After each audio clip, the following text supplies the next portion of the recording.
सभी भाइयों को मेरी माँ की तरफ से और मेरी तरफ से बहुत बहुत प्रणाम। तो आज दशहरा का अगला दिन है। तो मेरे साथ क्या होता है कि कई बार मैं जब त्योहारों के बीच में होता हूँ तो मुझे अक्सर अपने पिताजी की बहुत याद आती है कि उनके असमय जो स्वर्गवास हुआ। तो अब पता चलता है कि जो स्पेस खाली हो गई, एक रिक्त स्थान बन गया जो उनके जाने से ना, वो स्थान बहुत महसूस करता है।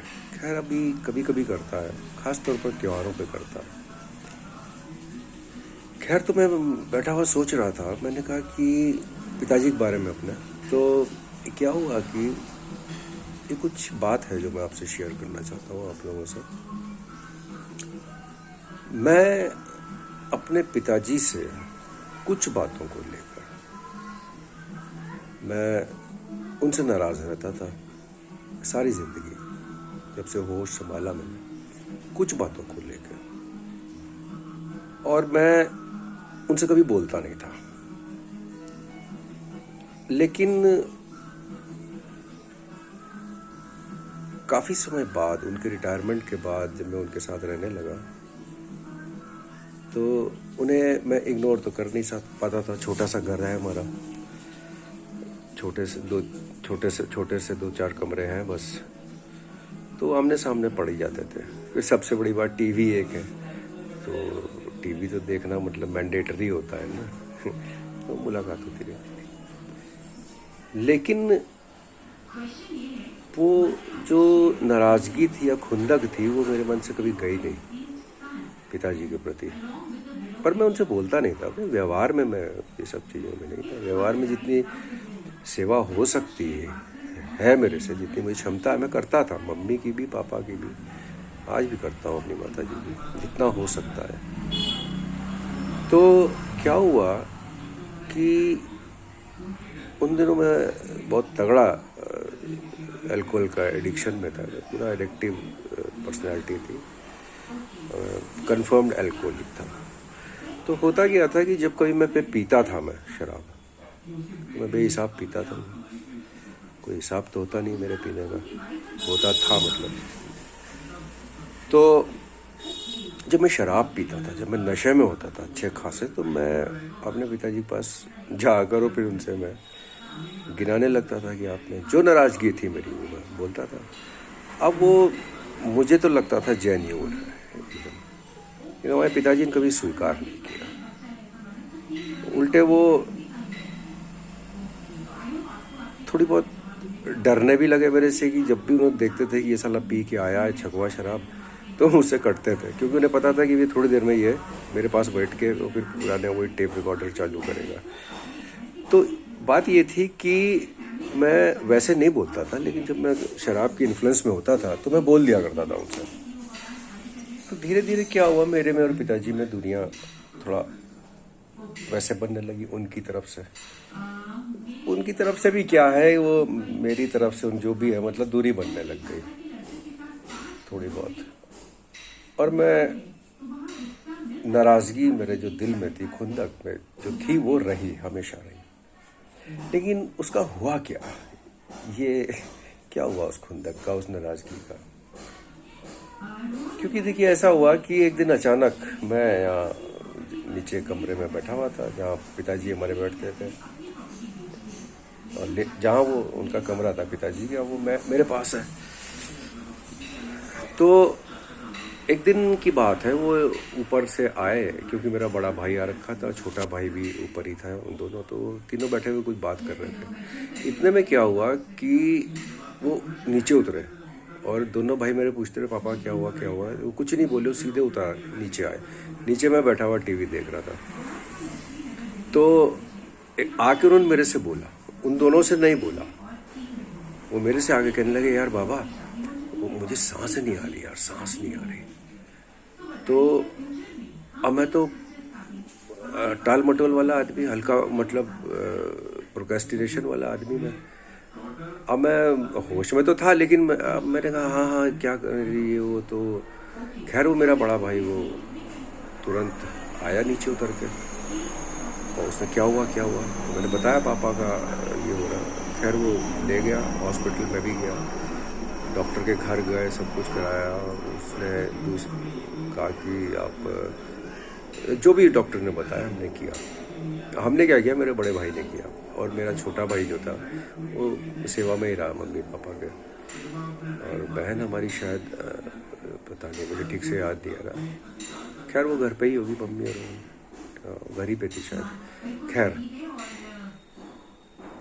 तो जितना हो सकता था मेरे परिवार ने किया, लेकिन क्या हुआ, मैं तो इतना ज़्यादा डर गया था कि घबरा गया कि हमें तो बहाना चाहिए था शराब पीने का। हम दगा पेल, हमको बहाना मिल गया था कि भैया पापा ऐसा ये वो, पीने लगा। खैर 2-3 दिन के बाद ही मेरे बड़े भाई का फ़ोन आया कि इन्हें एम्स ले आना पड़ेगा दिल्ली, यहाँ पर थोड़ा मुश्किल है। तो मैं क्या बोलता, हम लोग ले जाओ, हमने कहा ये सारे कम हो जाएंगे यहाँ घर से, तो मैं और खुला पीऊँगा शराब।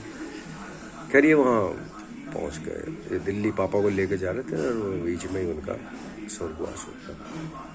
तो जब ये खबर मुझे मिली तो एक तो मैंने बहुत लाइटली लिया, क्योंकि मैं पूरी तरह धुत चल रहा था कई दिनों से। तो खैर मेरा कोई ऐसा कोई रिस्पॉन्स था भी नहीं, तो हाँ ठीक है। उस समय तो नहीं पता चला, आज कमी महसूस होती है बहुत ज़्यादा पिताजी की। वो रिक्त स्थान जो है ना, एक वो ब्लैंक स्पेस बन गई है, एक स्पेस क्रिएट हो गई उनके जाने से, तो वो बड़ी अखरती है। खैर अब कभी कभी होती है।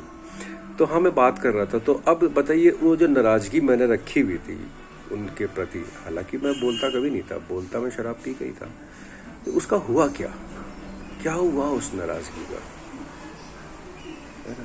अब कोई मेरे से पूछे कि तुमने इतने साल नाराज़गी रख के, खुंदक रख के, गुस्सा रख के तो रखा होगा, तो तुम्हें कुछ मिला ही होगा भाई, है ना। जीव तो बहुत स्वार्थी होता है।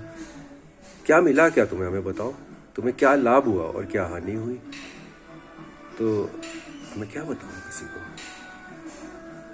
तो अफसोस होता है, अफसोस होता है कि यार हम बताओ, छोटी सी ज़िंदगी तभी तक है हम लोग साथ में, जब तक सांस चल रही है, और सांस तो कभी बंद हो जाती है, कभी बंद हो जाती है, किसी को क्या मालूम। अभी कल ही की घटना है शायद, कल पौड़ी में पूरी की पूरी बारात थी, वो गड्ढे में गिर पड़ी, गाड़ी सब खत्म। तो सपने में भी नहीं सोचा था, वो तो बारात जा रहे थे, वहाँ दुल्हन के घर दुल्हन, तो कुछ भी हो सकता है, अनिश्चित है भविष्य। और ये नाराज़गी हमारी चाहे जिससे भी हो, वो 99.99% जो होती है वो अनरियलिस्टिक होती है, अवास्तविक होती है। आपकी कुछ अवास्तविक मांगें होती है या चाह होती है, जो कि फैंटेसी वर्ल्ड में ही, काल्पनिक दुनिया में ही वो एग्जिस्ट करती है। वो ऐसा है नहीं, नाराज़गी कोई इतना बड़ा कारण नहीं होता, और बेकार के बेसिर पैर के, और वो बचपन की बुद्धि, और यही सब चीज़ें होती है ना। छोटे बच्चे की तरह नाराज़गी पाल लेते हैं। तो वो नाराज़गी जो, उससे क्या मिला मुझे, क्या मिला, अफसोस मिला। और ये नाराज़गी भाई जी तभी तक है जब तक वो व्यक्ति जिंदा है। जिस दिन उसने आंखें बंद करी, उस दिन धीरे धीरे या तुरंत भी आपकी जो ये खुंदक की भावना है वो उड़नछू हो जाएगी, वाष्पीकरण हो जाएगा, वेपोराइज्ड हो जाएगी, ख़त्म। अब कभी भी आप उस व्यक्ति को याद करोगे तो आप अफसोस के साथ ही करोगे कि जब हम साथ में थे तब उसकी अहमियत नहीं समझी, और एक पुत्र होने के नाते या पुत्री होने के नाते या भाई होने के नाते या बहन होने के नाते या कोई भी आपका रिश्ता है, तो आपको समझ में आएगा कि आपने अच्छा सलूक, अच्छा बर्ताव नहीं किया, है ना। और आपने अपने जो भी आपका पुत्र धर्म, पुत्री धर्म या भाई धर्म या बहन धर्म, जो भी धर्म है, धर्म के साथ कर्तव्य भी आता है, जिम्मेदारियाँ जिसे कहते हैं वो भी आती, तो हमने ठीक से निभाई नहीं है। मैंने, आप लोगों की बात नहीं करना, मैंने तो त्यौहार के मौसम में मुझे काफ़ी अफसोस होता है। आज भी मुझे अपने पिताजी काफ़ी दिन से याद आ रहे थे, तो मैंने कहा कि सोचा मैंने मन में कि मुझे ये बात शेयर करनी चाहिए अपने मित्रों से कि मुझे तो भाई कुछ नहीं मिला, अफसोस मिला, नाराज़गी रख के अफसोस मिला, और संबंध खराब हुए और जो भी है, मतलब हम जो टाइम बिता रहे हैं, देखिए भविष्य तो अनिश्चित है, कब किस क्या हो जाए कुछ कह नहीं सकते, है ना। नाटककार कब पात्र खींच ले अपना कुछ नहीं कह सकते, उसके ऊपर है। तो अब ये उस समय हम प्यार से मिलजुल कर और वैसे ही बिता सकते थे, जो मैंने एकांत में अकेलेपन में खुंदक रखी ये सब करके।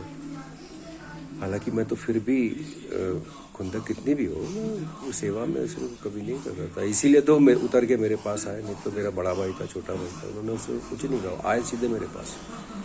मैंने पता था कि ये अब जो भी लगाव शायद ज़्यादा हुआ, कनेक्टेड हुआ, लेकिन मैं करता था ऐसी बात नहीं। लेकिन हाँ, शराब पी के मैं उल्टा सीधा बोल भी देता था।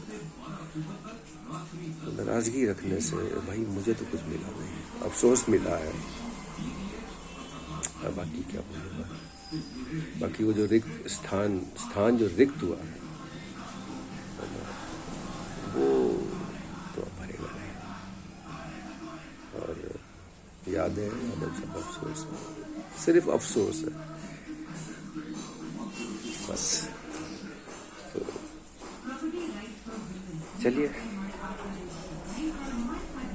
फिर मिलेंगे आप सभी को। आज भरत मिलाप दिवस है, शायद बोलते हैं, प्रभु श्री राम मिलन या ऐसा कुछ होता है ना, तो आज वो दिवस है। उस दिन इनकी आप सभी भाइयों को हार्दिक बधाई एवं शुभकामनाएं। The topic is over and the matter is closed now. धन्यवाद, थैंक यू वेरी मच।